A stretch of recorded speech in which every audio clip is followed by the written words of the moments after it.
You're watching America This Morning, America's #1 early morning news. North Korea has drawn a bullseye on America. Its leaders have issued a direct threat that they will soon test a nuclear weapon and a long-range rocket aimed at the U.S. There are signs that a nuclear test is in the works, and we know their missiles can now reach Hawaii, but it doesn't appear they can combine them yet. Defense Secretary Leon Panetta says the U.S. is ready, though, to meet any provocation. So how's all of this going over in that region? ABC's Gloria Riviera has just arrived in Seoul. And Gloria, how concerned, for a second, are the leaders in South Korea? Rob, here in South Korea, there is not panic yet, but there is serious concern. Yesterday, it was the U.S.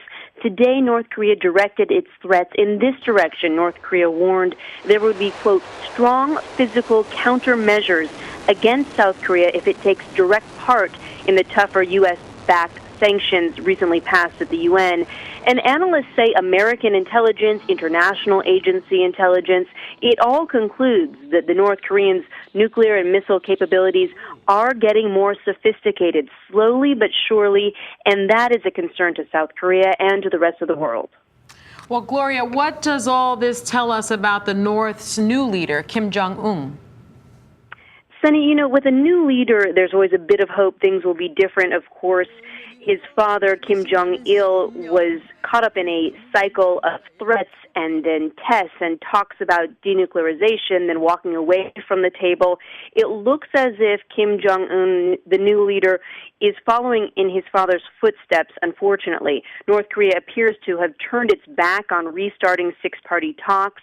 The one country with an influential card to play here is China, North Korea's one ally. It's a big provider of food aid for North Korea, and China supported the UN resolution. It's urging restraint, calling for North Korea to get back to the negotiating table, and saying it will reduce its assistance if North Korea carries out another test.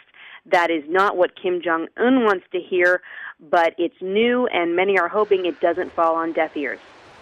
A provocative action, certainly with the eyes of the world now, again, on that country. ABC's Gloria Riviera live for us in Seoul, South Korea. Thanks, Gloria.